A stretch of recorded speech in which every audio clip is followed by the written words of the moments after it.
A Lucía Torres siempre le habían enseñado a resistir en silencio. Había aprendido muy pronto que la vida rara vez pedía permiso antes de golpear, y por eso se había convertido en una mujer práctica, reservada y cuidadosa con todo, sobre todo con su corazón. A sus 29 años, vivía en una ciudad que prometía oportunidades a quienes tuvieran contactos, apellido o suerte. Ella no tenía nada de eso, solo tenía un empleo modesto en una pequeña editorial, una madre enferma en otra provincia, deudas acumuladas y una dignidad que se negaba a perder incluso en sus peores días. Su rutina estaba hecha de sacrificios invisibles. Salía antes del amanecer, regresaba de noche, estiraba cada moneda y fingía serenidad cada vez que llamaba a su madre para repetirle que todo estaba bien, pero todo estaba lejos de estar bien. La editorial donde trabajaba estaba al borde del cierre y los pagos comenzaban a retrasarse. El dueño evitaba explicaciones. Los compañeros susurraban noticias inquietantes en los pasillos, y Lucía sabía que estaba a punto de quedarse sin el único sostén que mantenía en pie la frágil estructura de su vida, como si eso no fuera suficiente. Una llamada inesperada llegó una tarde gris de jueves para añadir otra carga a su espalda. Su madre debía someterse a un tratamiento costoso, y el hospital no podía esperar demasiado. Lucía escuchó los detalles con las manos heladas y la mirada perdida en la pantalla apagada del computador. Sentía que el mundo se estrechaba a su alrededor. No tenía tiempo, no tenía ahorros y no tenía a quien pedir ayuda. A varios barrios de distancia, Gabriel Montalvo también se encontraba atrapado en una vida cuidadosamente construida. Aunque desde fuera todo pareciera perfecto, era heredero de una cadena hotelera importante. Tenía el tipo de rostro que atraía confianza con facilidad y una fortuna capaz de abrir cualquier puerta. Pero la tranquilidad no vivía con él desde hacía años, desde la muerte de su padre. La empresa había quedado bajo la presión de un consejo directivo más interesado en el control que en la memoria familiar, y como si el negocio no fuera suficiente, su abuela Emilia, una mujer orgullosa y dominante, había decidido que había llegado la hora de verlo comprometido. Gabriel conocía bien el verdadero motivo de aquella urgencia. Emilia no quería amor para su nieto, quería estabilidad pública, una imagen impecable y, sobre todo, una alianza conveniente con la familia de una joven llamada Renata Valdivia, hija de un poderoso inversor que estaba negociando una participación millonaria en la empresa. La boda sería un titular elegante, una fotografía rentable y una trampa perfecta. Gabriel lo sabía, y por eso llevaba meses esquivando cenas, reuniones y sugerencias cuidadosamente disfrazadas de afecto. El problema explotó durante un almuerzo familiar en el que su abuela anunció, sin consultarle, una fiesta de compromiso que se celebraría en pocas semanas. Gabriel sintió que le arrancaban el aire. La discusión fue silenciosa solo en apariencia, porque bajo la mesa se libró una guerra de miradas, reproches antiguos y amenazas veladas. Emilia lo desafió a presentarse en la próxima gala benéfica con una pareja formal y seria, alguien que demostrara que ya había elegido su camino. Si no lo hacía, ella misma seguiría adelante con el compromiso pactado con Renata. Esa noche, al salir de una reunión agotadora, Gabriel entró en un café discreto para escapar unos minutos del ruido. Fue allí donde la vio por primera vez. Lucía estaba sentada junto a la ventana, revisando papeles con expresión angustiada, como si cada línea escrita sobre aquellas hojas pudiera cambiarle el destino. Del otro lado del teléfono, una voz parecía exigirle respuestas que ella no tenía. Gabriel no escuchó cada palabra, pero sí alcanzó a oír lo suficiente para entender que aquella mujer se estaba quedando sin opciones. Lucía respiraba con dificultad. Necesitaba reunir una suma imposible en menos de 2 semanas. Una compañera de la editorial le había sugerido algo absurdo esa misma tarde. Una especie de trabajo temporal como acompañante de eventos para empresarios que deseaban aparentar estabilidad sentimental en reuniones sociales. Lucía había rechazado la idea de inmediato, ofendida y agotada. Sin embargo, cuando colgó la llamada del hospital, la misma idea regresó con la crueldad de lo inevitable. No buscaba lujo ni aventura, solo necesitaba salvar a su madre. Gabriel observó cómo ella cerraba los ojos unos segundos, como si luchara contra las lágrimas. Por una razón que ni él mismo entendió, se acercó a su mesa. Lucía lo miró con desconfianza inmediata. Él, acostumbrado a que su apellido hablara por él, Tuvo que presentarse de una forma torpe y directa. Le dijo que quizá tenía una propuesta extraña, pero honesta. Necesitaba una pareja ficticia para asistir a varios eventos durante un mes. Nada más. Todo sería formal, respetuoso y claramente delimitado. A cambio, pagaría una suma suficiente para resolver su urgencia médica.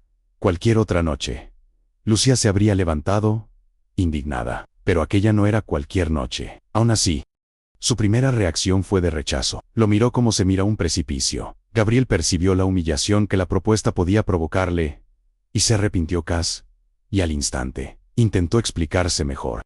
No buscaba comprarla ni jugar con ella, solo estaba desesperado, y necesitaba una solución rápida, antes de que otros decidieran su vida por él. Lucía, temblando por dentro, entendió que él también estaba atrapado. Aunque en una jaula hecha de lujo, en vez de carencias, aceptó, solo después de imponer condiciones precisas. No fingiría cariño en privado. No toleraría mentiras que la pusieran en riesgo, y el acuerdo terminaría en la fecha establecida. Gabriel aceptó todo. A la mañana siguiente, su abogado redactó un contrato discreto, y el primer adelanto quedó en manos de Lucía. Cuando vio aquella cifra, tuvo que sentarse. No era solo dinero. Era tiempo para su madre. Era una tregua con el miedo. Lo que ninguno de los dos imaginó fue que la ficción más difícil no sería convencer a los demás, sino protegerse a sí mismos de lo que empezarían a hacer en medio de aquella mentira. La transformación de Lucía fue rápida, solo en apariencia. Gabriel le presentó a su asistente personal, quien la ayudó a elegir vestidos, modales de protocolo y detalles sobre la familia Montalvo. Pero debajo del maquillaje impecable, seguía estando la misma mujer, que jamás había pertenecido a ese mundo, y que no estaba dispuesta a perderse en él. Gabriel notó desde el primer evento que Lucía no tenía la docilidad que su entorno esperaba de una mujer puesta al lado de un hombre poderoso. No sonreía por obligación, no adulaba a nadie, y miraba de frente incluso a quienes intentaban hacerla sentir pequeña. La gala benéfica fue un éxito rotundo para la prensa, y una provocación directa para Emilia. Gabriel llegó con Lucía del brazo, y durante unas horas todo pareció funcionar con una perfección inquietante. Fotógrafos, saludos, murmullos, elogios medidos. Lucía interpretó su papel con tanta naturalidad que hasta Gabriel olvidó por momentos que aquello era un acuerdo. Pero la noche cambió de tono cuando Renata apareció vestida para vencer, hermosa, segura y acostumbrada a ganar.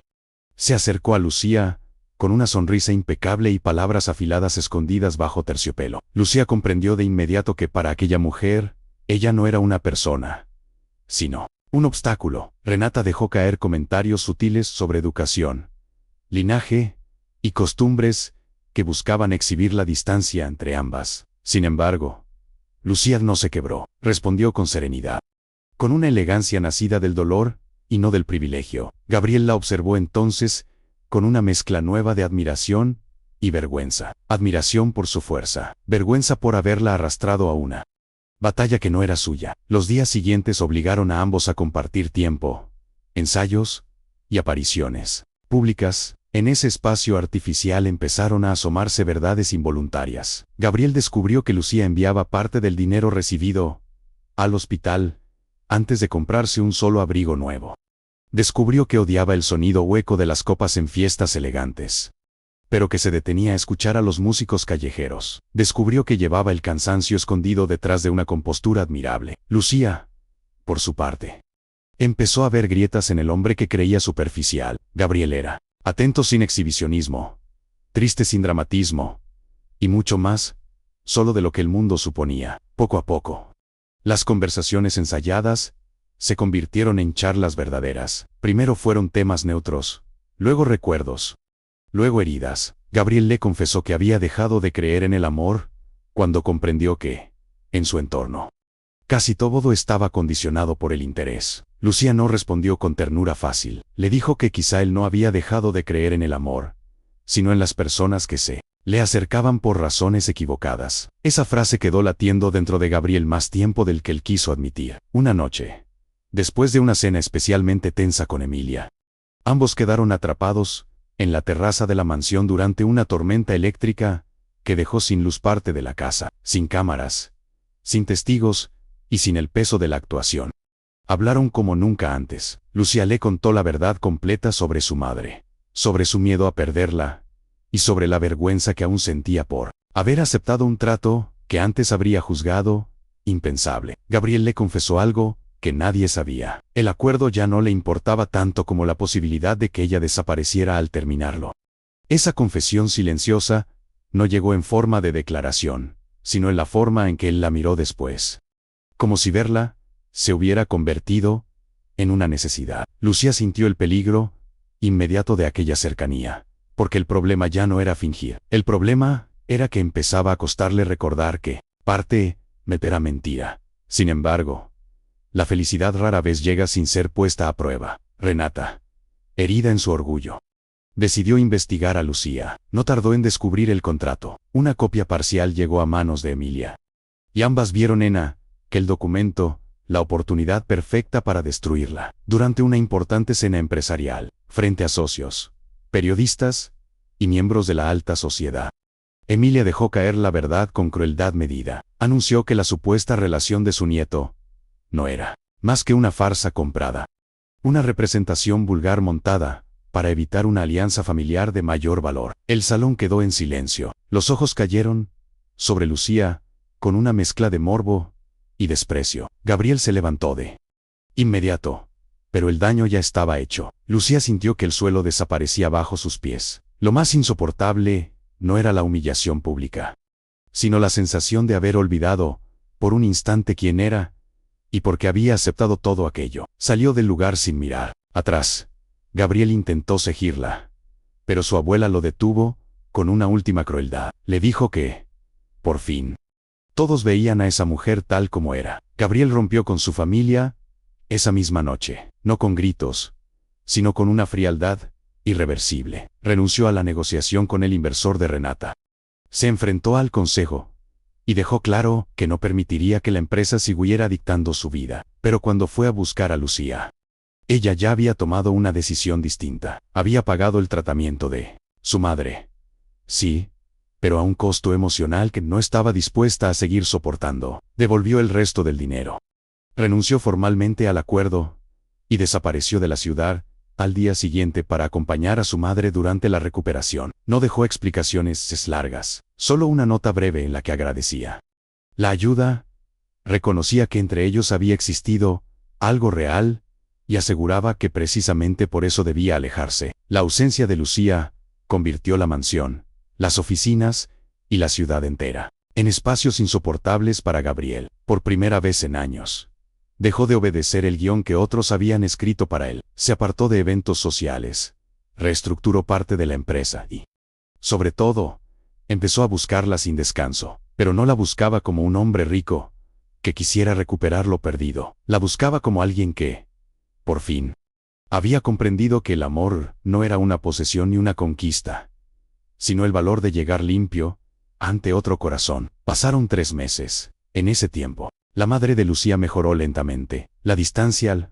ayudó a recuperar claridad, pero no paz. Había intentado convencerse de que aquella historia pertenecía al territorio de los errores necesarios. Una locura extraña que debía quedar atrás. Sin embargo, cada noche recordaba detalles que la desarmaban. La forma en que Gabriel la había protegido, sin humillarla. La forma en que la escuchaba. La forma en que, aún dentro de un acuerdo absurdo, había empezado a mirarla como si fuera la única verdad en una habitación llena de máscaras. Una mañana de primavera, el pequeño pueblo, donde Lucía se había refugiado, amaneció con una feria cultural organizada para recaudar fondos para el hospital local. Ella colaboraba con la biblioteca del lugar y ayudaba a montar mesas de libros cuando vio detenerse un coche oscuro junto a la plaza. No necesitó escuchar su nombre para saber quién había bajado de él. Gabriel caminó hacia ella sin escoltas, sin traje impecable y sin esa distancia elegante que antes parecía acompañarlo siempre. Había viajado horas para encontrarla, pero en su rostro no había prisa, solo una emoción contenida y sincera. Lucía sintió que el tiempo se detenía a su alrededor. No sabía si huir, llorar o sonreír. Él le contó lo que había hecho desde su partida. Había roto el acuerdo empresarial con la familia Valdivia. Había limitado el poder de Emilia en la compañía y había decidido abrir un fondo de apoyo médico con el nombre de su madre, inspirado por todo lo que había comprendido al verla luchar sola contra lo imposible. Pero nada de eso era el motivo real de su viaje. Había venido porque entendió demasiado tarde que el mayor error no había sido fingir una relación, sino dejar que ella creyera que solo había sido eso. Lucía lo escuchó en silencio, con el corazón golpeándole el pecho. Gabriel no prometió cuentos perfectos ni finales sin heridas. Le dijo que seguía teniendo una familia difícil, un mundo complejo y defectos que no desaparecerían por amor.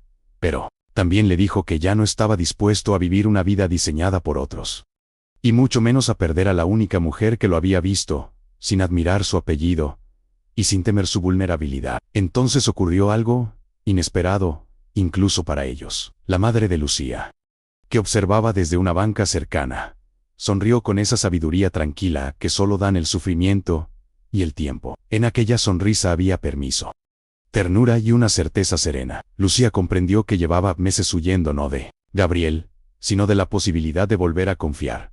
Y entendió también que el amor no siempre llegaba envuelto en formas correctas. A veces aparecía en medio del desastre, del error y de una mentira que terminaba revelando la verdad. Cuando finalmente se acercó a él, no lo hizo como la mujer contratada para fingir un papel, ni como la joven herida que necesitaba escapar. Lo hizo como alguien había visto lo peor de aquella historia, y aún así era capaz de reconocer lo que merecía ser salvado. No hubo un gesto teatral y una escena calculada para testigos. Solo dos personas que habían empezado mintiendo al mundo y habían terminado descubriéndose a sí mismas. Gabriel tomó sus manos con una delicadeza casi temerosa. Lucía lo miró con los ojos llenos de esa emoción que llega cuando el alma deja de resistirse. Y en ese instante, en la plaza sencilla de un pueblo olvidado por la arrogancia de la ciudad, todo lo que había comenzado como una actuación encontró por fin su forma verdadera. Porque nadie había planeado el amor. No lo había planeado la necesidad de Lucía,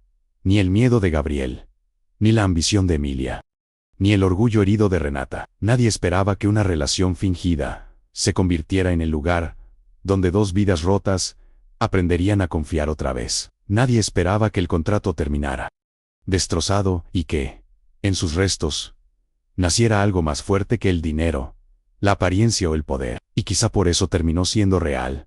Meses después, cuando la historia que una vez fue escándalo dejó de importar a la prensa y a la sociedad elegante, lo único que permaneció fue aquello que no podía comprarse ni fabricarse. Lucía siguió siendo la mujer valiente que no aceptaba migajas. Gabriel siguió luchando por construir una vida más honesta que cómoda. Ya no fingían ante nadie, ya no necesitaban demostrar nada. Habían aprendido, de la forma más difícil, que a veces la vida obliga a dos desconocidos a interpretar un papel solo, para revelarles que, en el fondo, llevaban mucho tiempo esperando encontrarse. Y así, lo que comenzó como una mentira conveniente le terminó convirtiéndose en la verdad que cambió sus vidas para siempre.